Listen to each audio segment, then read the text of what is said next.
तर भिवंडीमधल्या बोरिवली गावामध्ये एटीएसने पहाटे 4 ते दुपारी 12 वाजेपर्यंत छापेमारी केली। एटीएसने संशयास्पद अशा 22 जणांच्या घरी मोठं सर्च ऑपरेशन राबवलं। छापा पडलेल्यांपैकी 7 जण घरामध्ये उपस्थित नव्हते, 2 जण हज यात्रेसाठी सौदीमध्ये तर 5 जण घरामध्ये उपस्थित नव्हते। छापा पडलेले बहुतांश सदस्य हे सिमी संघटनेचे सदस्य असल्याची माहिती आहे। काही जण साकीब नाचन सोबत अटकेत असलेल्यांचे नातेवाईक आहेत। पडघा बोरिवली गाव नेमकं कुठे आहे? मुंबई नाशिक महामार्गालगत पडघा बोरिवली हे गाव वसवलंय। ठाणे शहरापासून वाहनानं गेल्यास 1 ते 1.5 तासात या गावात पोहोचता येतं। पडघा बोरिवली गावात सुमारे 8000 इतकी लोकवस्ती आहे। या भागात लाकडांच्या वखारी आहेत आणि त्यामुळे येथील रहिवासी आर्थिकदृष्ट्या समृद्ध आहेत।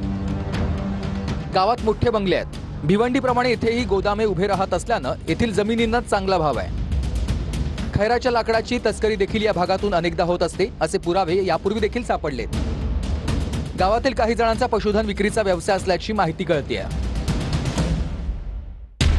तर पडघा बोरिवलीमधील साकीब नाचण कोण आहे? साकीब नाचण हा पडघ्यातल्या बोरिवली गावातला नागरिक आहे। बंदी घातलेल्या सिमी संघटनेचं काम साकीब याच भागातून करत होता। साकीब नाचणला आतापर्यंत 3 वेळा दहशतवादी कारवायांमुळे अटक झाली आहे। 1990 मध्ये बॉम्बस्फोट, दहशतवादी कारवाया वाढल्या होत्या तेव्हा खलिस्तानी अतिरेक्यांबरोबर नाचणला अटक झाली।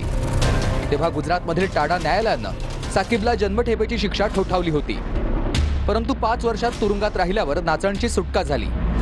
त्यानंतर नाचणला 2002-3 मध्ये झालेल्या साखळी बॉम्बस्फोट प्रकरणी अटक झाली। अटकेनंतर साकीब नाचणला ठाणे कारागृहात ठेवण्यात आलं होतं। वर्तणूक चांगली असल्याचं सांगत कारागृह प्रशासनानं त्याची 5 महिने आधीच सुटका केली। ठाणे कारागृहामधून बाहेर पडताच त्याला भेटण्यासाठी मोठी गर्दी झालेली।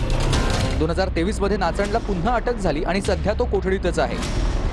साकीब नाचणनं पडघ्याला स्वतंत्र क्षेत्र म्हणून घोषित केलेलं होतं, असा पोलिसांना संशय आहे। साकीबला अल शाम म्हणजेच एक प्रकारचा इस्लामिक सिरिया पडघ्यात निर्माण करायचा होता। साकीब नाचणनं पडघा गावाला अल शाम असं नाव दिलं होतं।